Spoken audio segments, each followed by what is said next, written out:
Chapter 18 Tuck Everlasting by Natalie Babbitt. And so there were flapjacks again for breakfast, but no one seemed to mind. "Didn't get a bite, said May. "No," said Miles. "Nothing we wanted to keep." That was true anyway, and though Winnie blushed as he said it, she was grateful that he didn't explain.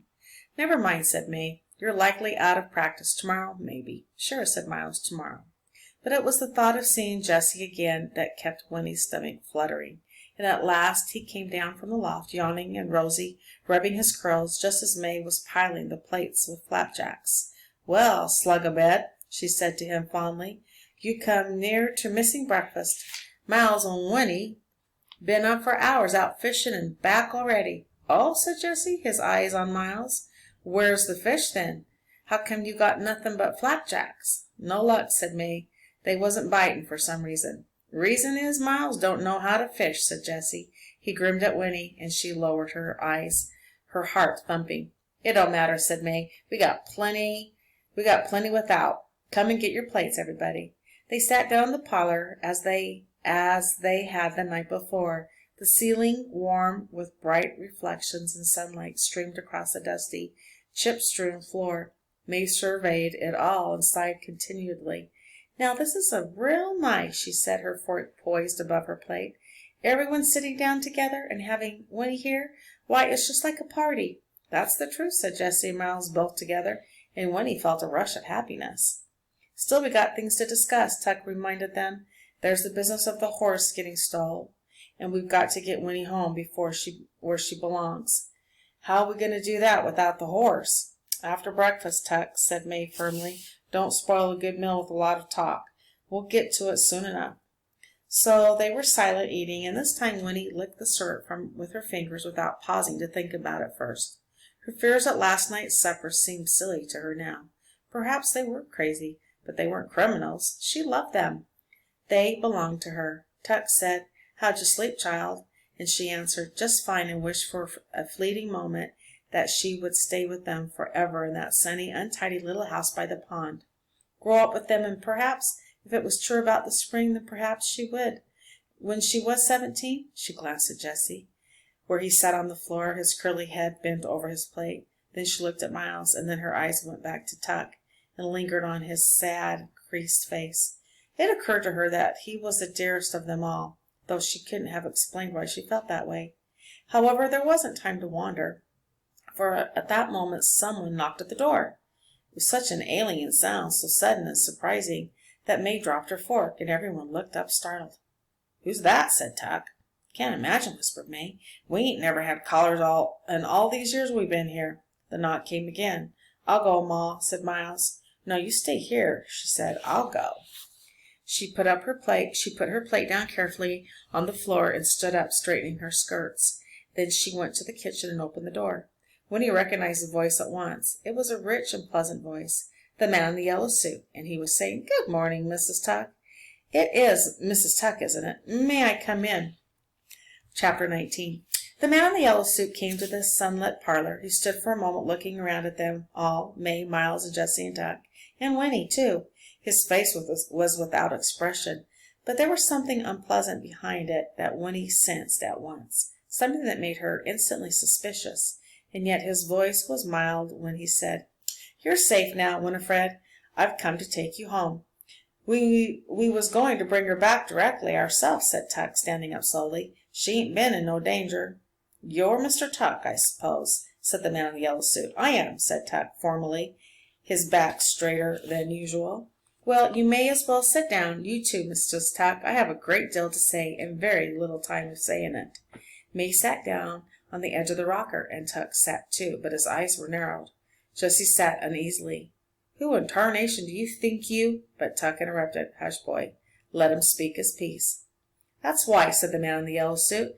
"I'll be as brief as possible." He took off his hat and laid it on the mantel, and then he stood up, tapping his foot on the littered hearth facing them. His face was smooth and empty. "I was born west of here," he began, "and all this time I was growing up my grandmother told me stories. They were wild, unbelievable stories, but I believed them. They involved a dear friend of my grandmother's who married into a very odd family. Married the older of two sons and had two children. It was after the children were born that she began to see that the family was odd. This friend of my grandmother's, she'd lived with her husband for 20 years, and strange to say, he never got any older, she said, but he didn't.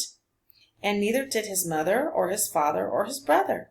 People began to wonder about that family, and my grandmother's friend decided at last that they were witches, or worse. She left her husband and came with her children to live at my grandmother's house for a short while. Then she moved west. I don't know what became of her, but my mother still remembers playing with the children. They were all about the same age. There was a son and a daughter. Anna, whispered Miles. May burst out. You got no call to come and bring us pain. And Tuck added roughly, you got something to say, you better come to the point and say it. There now, said the man in the yellow suit. He spread his long white fingers in a soothing gesture. Hear me out. As I've told you, I was fascinated by my grandmother's stories, people who never grew older. It was fantastic. It took possession of me.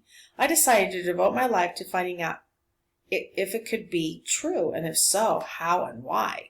I went to school. I went to the university. I studied philosophy, metaphysics, even a little medicine. None of it did me any good. Oh, there were ancient legends, but nothing more. I nearly gave it up. It began to seem ridiculous and a waste of time. I went home. My grandmother was very old by then. I took her a present one day, a music box, and when I gave it to her, it reminded her of something. The woman, the mother of the family that didn't grow old, she had a music box. May's hand went to the pocket of her skirt. Her mouth opened, and then she shut it again with a snap. That music box played a very particular tune, the man in the yellow suit went on. My grandmother's friend and her children, Anna, was that the daughter's name? They'd heard it so often that they knew it by heart. They'd taught it to my mother during the short time they lived in the house. We talked about it then all those years afterwards, my mother, my grandmother, and I. My mother was able to remember the melody. Finally, she taught it to me. That was nearly 20 years ago now, but I kept it in my head. It was a clue. The man in the yellow suit folded his arms and rocked a little. His voice was easy, almost friendly. During those 20 years, he said, I worked at other things, but I couldn't forget the tune or the family that didn't grow older. They haunted my dreams. So a few months ago, I left my house and I started out to look for them, following the route that they were said to have taken when they left their farm.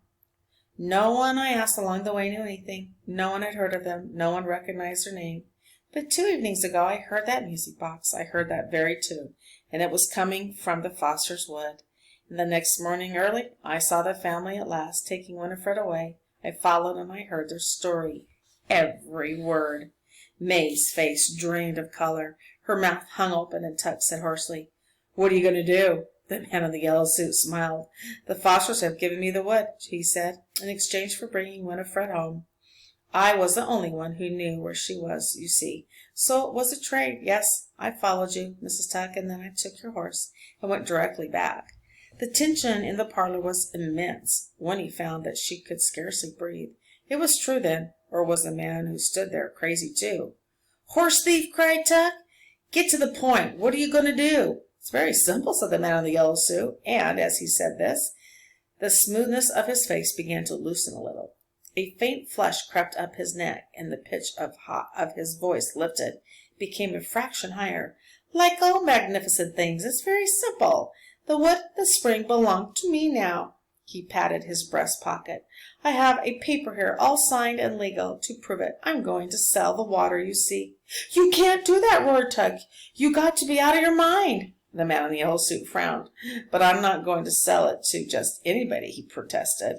Only to certain people who deserve it.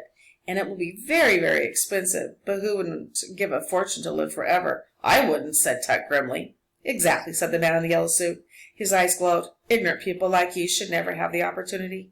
It should be kept for certain others, and for me. However, since it's already too late to keep you out, you may as well join me in what I'm going to do. You can now show where the spring is and help me to advertise. We'll set up demonstrations, things that will be fatal to anybody else, but won't affect you in the least. I'll pay you for your assistance, of course. It won't take long for the word to spread, and then you can go your way. Well, what do you say? Jess was dully. Freaks. You want us to be freaks in a patient medicine show? The man in the yellow suit raised his eyebrows, and a nervous petulance came into his voice. "Of course, the idea doesn't appeal to you," he said, blinking rapidly. "You needn't be in on it. I can find the spring and manage just well without you." But it seemed the gentlemanly thing to make the offer. After all, he added, looking around to the cluttered room, it would mean you could afford to live like people again instead of pigs. And that was when the tension burst. All four Tucks sprang to their feet at once, while Winnie, very frightened, shrank back in her chair. Tuck cried, "You're a madman, a loony! You can't let no one know about the water. Don't you see what would happen?" "I've given you your chance," shrilled the man in the yellow suit, "and you've refused it." He seized Winnie roughly by the arm and dragged her up out of the chair. "I'll take the child and be on about my business." Tuck began to rave now, his face stretched with horror. "Madam!" he shouted, and Miles and Jessie began to shout out. They crowded after as the man in the yellow suit dragged Winnie through the kitchen to the door. "No," she was screaming, for now at last she hated him. "I want to go. I don't want to go with you. I won't." But he opened the door and pushed her out in front of him. His eyes were like blind fire posts. His face was twisted. Then the shouting behind him stopped abruptly, and in the midst of a sudden silence came May's voice, flat and cold. "You leave that child be," she said. Winnie stared. May was standing just outside the doorway. She held Tuck's long forgotten shotgun by the barrel, like a club. The man in the yellow suit smiled a ghastly smile. "I can't think why you're so upset. Did you really believe you could keep the water for yourselves? Your selfishness is really quite extraordinary. And worse than that, you're stupid. You could have done what I'm about to do long ago. Now it's too late. Once Winifred drinks some of the water, she'll do just as well for my demonstrations. Even better, children are much more appealing anyway. So you may as well relax. There's nothing you can do to stop me." But he was wrong. May lifted the shotgun behind her. Miles gasped, "Ma, no!" But May's face was dark red. "Not Winnie!" she said between clenched teeth. "You ain't going to do a thing to that thing like that to Winnie, and you ain't going to give out our secret." Her strong arm swung the shotgun around her head like a wheel. The man in the yellow suit jerked away, but it was too late. With a dull cracking sound, the stock of the shotgun smashed into the back of his skull. He dropped like a tree, his face surprised, his eyes wide open, and at that very moment, riding through the pine trees just in time to see it all, came the Tree Gap Constable. Okay, I'll read you chapter 20 tomorrow.